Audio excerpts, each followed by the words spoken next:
What's going on, family? This is Scrapbook Boxing Museum of the Forgotten Fisticuffs series. We're going to continue with the African American fight series with Isaac Lugard. Isaac Lugard was from Cuba. He moved to New York. He was born April 11th, 1933.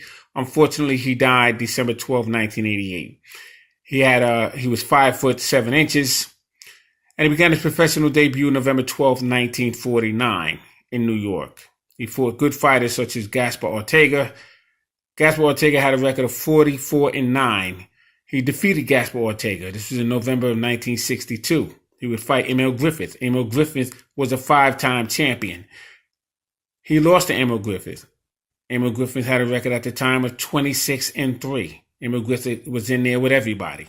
Unfortunately, Emil Griffith had killed Kid Perret in the ring. But he was a solid citizen, a very good fighter. He won the welterweight and the middleweight championship.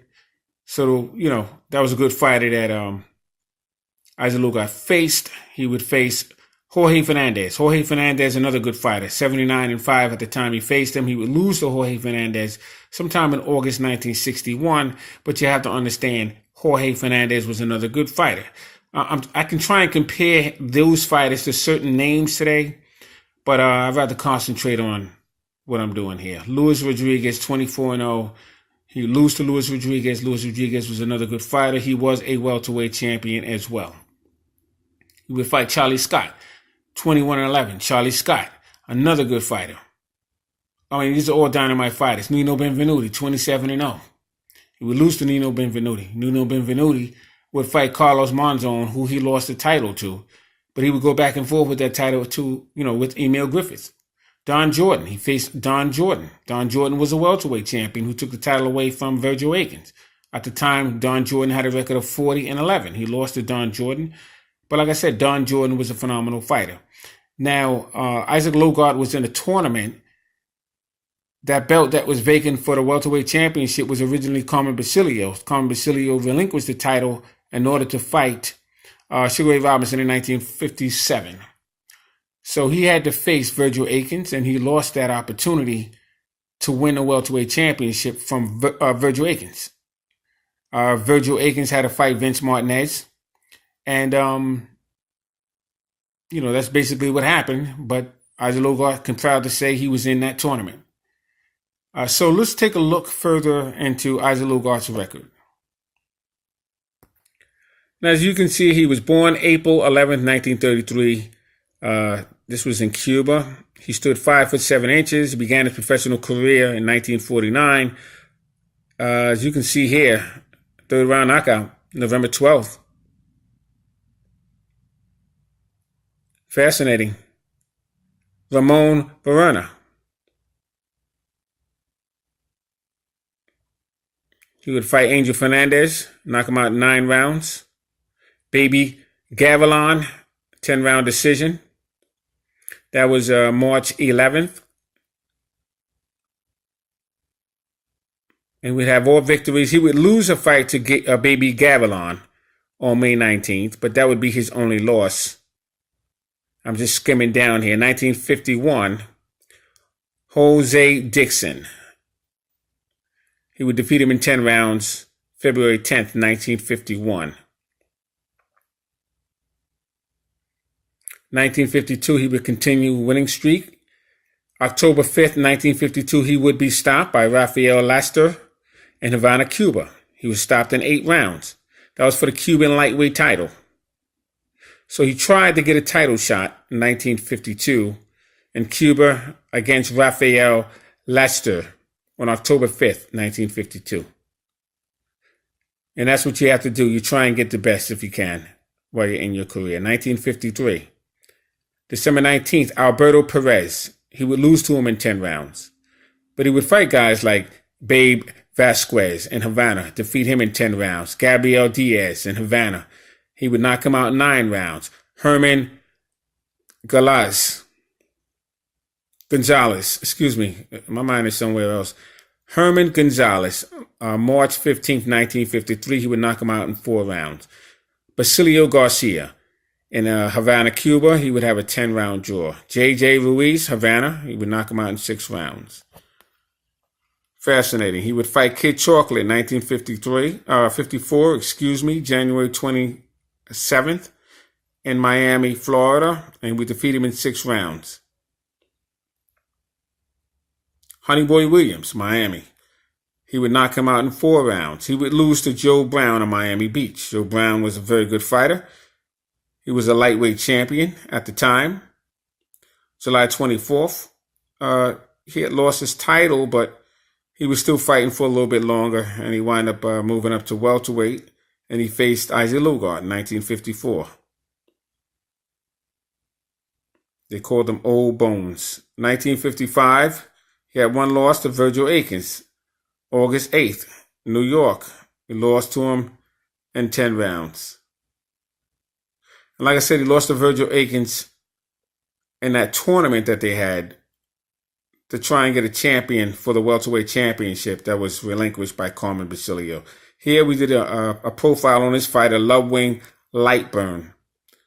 June 13th, he fought him twice, May 9th and June 13th in New York. He would defeat him both times in 10 rounds.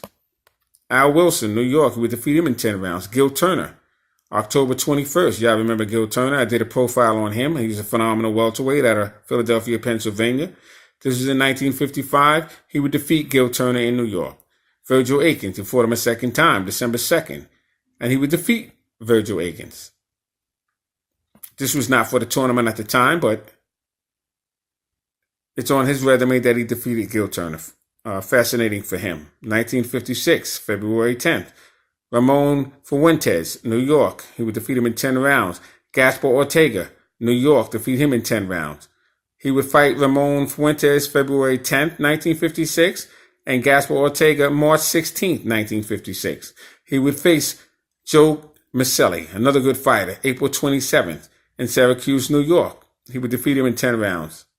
Wilbur Wilson in Boston would defeat him in 10 rounds on July 10th, 1956. Gaspar Ortega, he would have another fight with him on October 17th, 1956, and lose to him in 10 rounds. Duke Harris was a pretty decent fighter in Chicago, knocking him out in 7 rounds on November 7th, 1956. 1957, February 1st, he would face Yama Bahama. He was from the Bahamas, New York. He would defeat him in 10 rounds. Yama Bahama was from the Bahamas, and he was a very good fighter out there. And they brought him over to the States, and he did very well for himself, but he couldn't beat Isaac Lugard.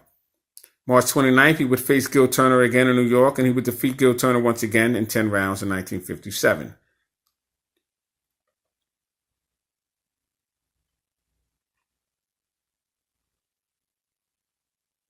(1958) March 21st, Virgil Akins, New York. He was knocked out in 6 rounds.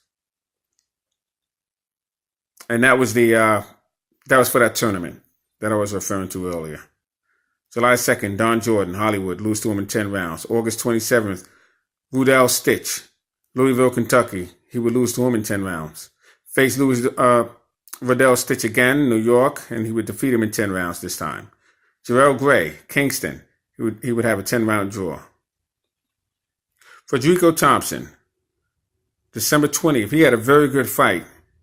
Frederico Thompson, very good fight with Benny Kid Paret. Buenaveras, 10-round draw. Charlie Scott, 1959. March 16th, he would face him twice. April 3rd as well. Once in New York, he would lose to him in 10 rounds, and he was stopped in the 3rd round by Charlie Scott on April 3rd, 1959. Luis Rodriguez. Luis Rodriguez was a champion. He would turn welterweight champion. October 21st, he would face Isaac Lugard in Miami Beach, and he would lose to Isaac Lugard in 10 rounds. He would face Sugar Hart. I did a profile on Sugar Hart. I believe I did. Or at least I talked about him. June 10th, 1959. In Chicago, he would lose to Sugar Hart as well. Candy McFarlane, New York. He would defeat him in 10 rounds on April 11th, 1960. And as you can see here, he would face Emil Griffith in 1961, December 23rd, New York, and he would lose to him. Jorge Fernandez, August 19th. He would lose to him in 10 rounds in 1961. So I just wanted to give you an overview look at Isaac Lugard. Isaac Lugard, I'm sure you heard his name before if you do your research. And this is his record. This is Isaac Lugard. And I just want to salute Isaac Lugard for doing a very good job in his career. He fought everybody, and that's what we asked for. And a lot of fighters today can learn from the old school fighters. And this is the reason why I do these videos. I wanted all the subscribers and the viewers that watch my channel that support fights today, I want them to take a good look and realize what they're missing out on. Because you should have fights all the time. They had fights once a week. They had fights twice a week, actually. They had Patch Blue Ribbon, and they had the Gillette, I should say. It was a shaving commercial. They sponsored those fights. One was on Wednesday and one was on Fridays. And fight fans back then were treated to fights all the time. And that was the only discussion between OTB, the off-track betting, for the horse racing, and boxing. Those are your two popular events back in the 1940s and 50s, leading into the 60s. So I want to salute these fighters. And I'm going to put him in my Museum of the Forgotten Fisticuffs series, because you don't have fighters like this anymore. So this is Scrapbook Boxing Museum of the Forgotten Fisticuffs series. I want to salute to my subscribers. Salute to Isaac Logart for making it in. And I'm going to continue with the Museum of the Forgotten Fisticuffs series and the African American series. Salute.